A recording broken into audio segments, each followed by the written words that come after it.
সুপ্রিয় শিক্ষার্থীবৃন্দ, আসসালামু আলাইকুম। মামুন স্মৃতি পাবলিক উচ্চ বিদ্যালয় কর্তৃক আয়োজিত অনলাইন ক্লাসে সবাইকে স্বাগতম। আমি মোহাম্মদ নূর ইসলাম, সহকারী শিক্ষক, মামুন স্মৃতি পাবলিক উচ্চ বিদ্যালয়। আজকে আমরা পড়ব নবম ও দশম শ্রেণী, বিষয় বাংলাদেশ ও বিশ্ব পরিচয়। এখানে কিছু ছবি দেখা যাচ্ছে।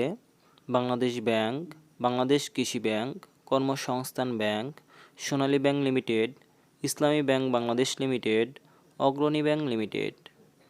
এই ছবিগুলো দ্বারা কিসের ধারণা পাওয়া যায়? এই ছবিগুলো দ্বারা ব্যাংকের ধারণা পাওয়া যায়।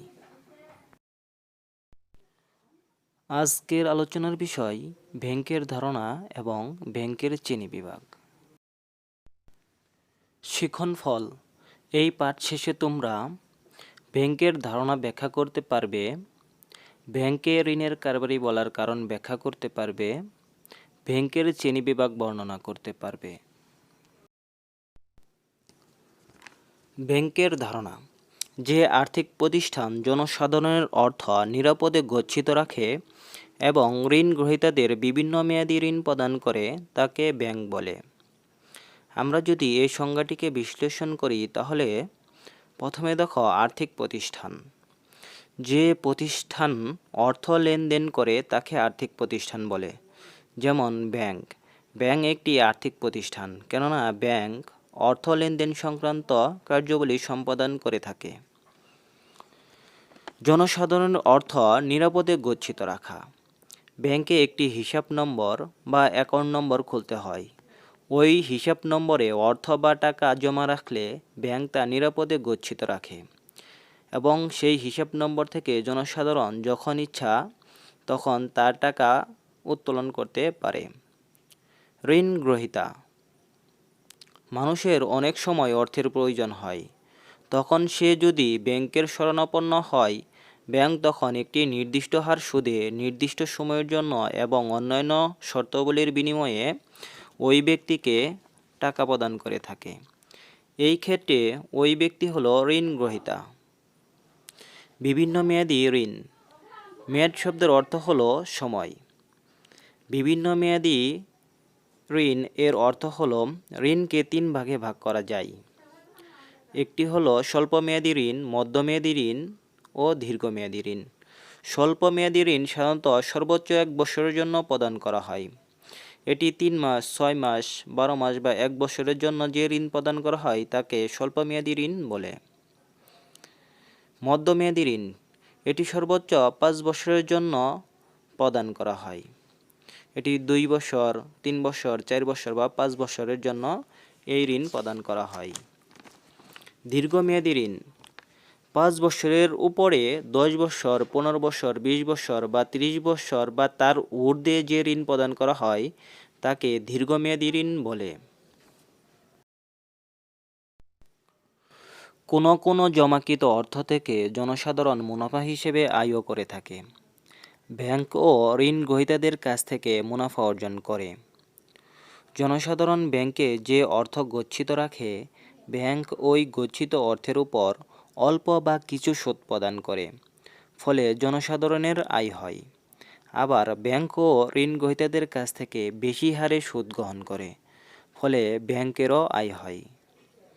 তাই সুতরাং বলা যায় যে আর্থিক প্রতিষ্ঠান মধ্যস্থতাকারী হিসেবে একদিকে জনগণের কাছ থেকে আমানত হিসেবে অর্থ গ্রহণ করে এবং অন্যদিকে ঋণদান সংক্রান্ত কার্যক্রম সম্পাদন করে মুনাফা অর্জন করে, তাকে ব্যাংক বলে। তাহলে ব্যাংক সম্পর্কে আমাদের ধারণা হলো। এখন আমরা ব্যাংকে ঋণের কারবারি বলা হয় কেন সে সম্পর্কে জানব।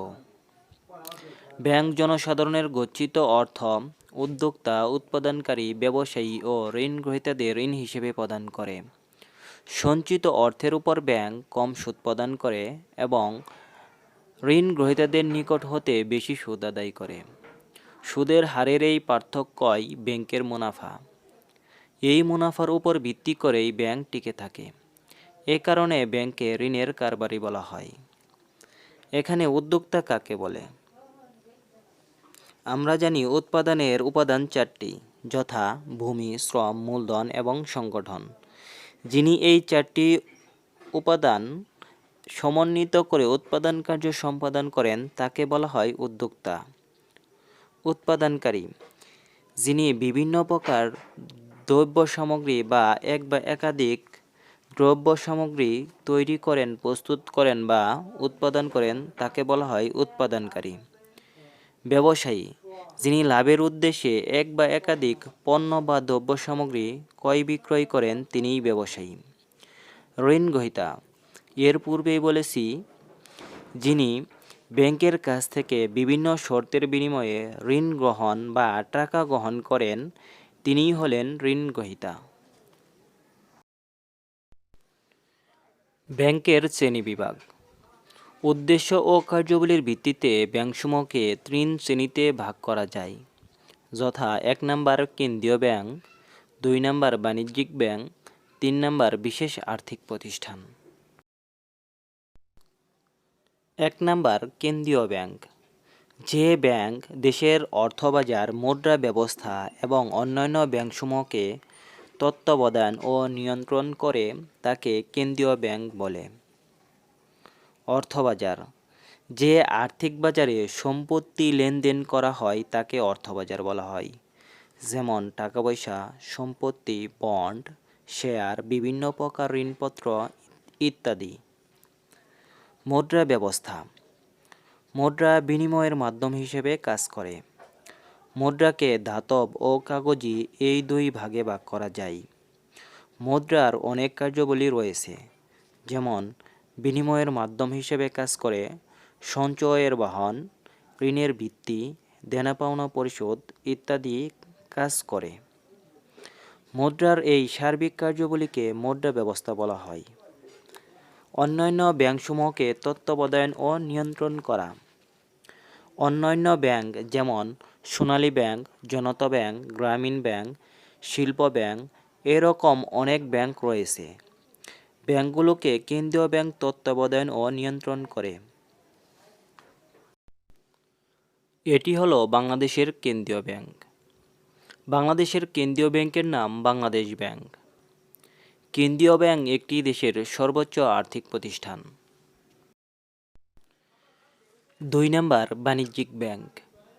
যে সকল ব্যাংক বাণিজ্যিক লাভের উদ্দেশ্যে স্বল্পমেয়াদী ঋণ প্রদান করে থাকে তাকে বাণিজ্যিক ব্যাংক বলে।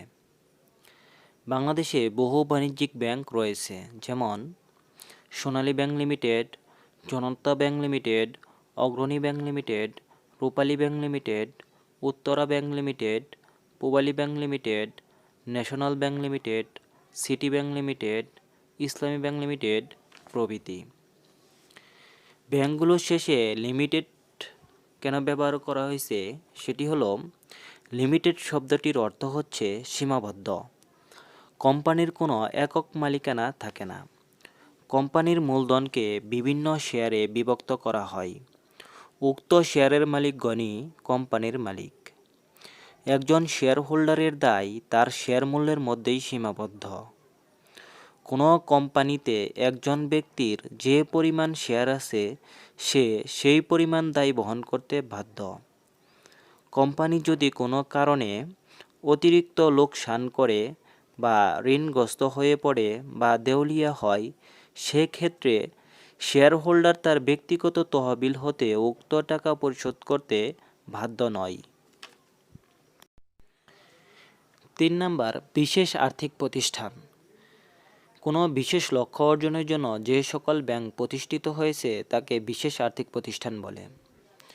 যেমন শিল্প উন্নয়নের জন্য শিল্প ব্যাংক, কৃষি উন্নয়নের জন্য কৃষি ব্যাংক, গৃহ নির্মাণ ঋণ মঞ্জুরির জন্য গৃহ নির্মাণ ঋণদান সংস্থা, সমবায়ী কার্যক্রমে ঋণদান ও জনগণকে সমবায়ী মনোভাব সম্পন্ন করার লক্ষ্যে সমবায় ব্যাংক, দরিদ্র জনসাধারণকে ক্ষুদ্র ঋণ প্রদানের লক্ষ্যে গ্রামীণ ব্যাংক প্রভৃতি। তাহলে এই পাঠ থেকে আমরা জানলাম 1 নম্বর ব্যাংকের সংজ্ঞা, 2 নম্বর ব্যাংকে ঋণের কারবারি বলার কারণ, 3 নম্বর ব্যাংকের প্রকারভেদ, 4 নম্বর কেন্দ্রীয় বাণিজ্যিক এবং বিশেষ আর্থিক প্রতিষ্ঠানের সংজ্ঞা ও উদাহরণ। সুপ্রিয় শিক্ষার্থীবৃন্দ, তাহলে তোমাদের কিছু বাড়ির কাজ থাকবে। সেগুলো হলো: 1 নাম্বার, ব্যাংক কাকে বলে? 2 নাম্বার, ব্যাংকে ঋণের কারবারি বলা হয় কেন? 3 নাম্বার, ব্যাংক কত প্রকার ও কি কি? 4 নাম্বার, কেন্দ্রীয় ব্যাংক কাকে বলে? বাংলাদেশ কেন্দ্রীয় ব্যাংকের নাম কি? 5 নাম্বার, বাণিজ্যিক ব্যাংক কাকে বলে?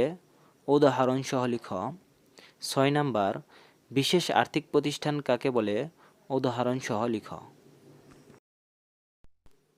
সুপ্রিয় শিক্ষার্থীবৃন্দ, তাহলে আজ এ পর্যন্তই। সবাইকে ধন্যবাদ ও সকলের সুস্বাস্থ্য ও দীর্ঘায়ু কামনা করে আমি এখানেই শেষ করছি। আমি মোহাম্মদ নূর ইসলাম, সহকারী শিক্ষক, মামুন স্মৃতি পাবলিক উচ্চ বিদ্যালয়।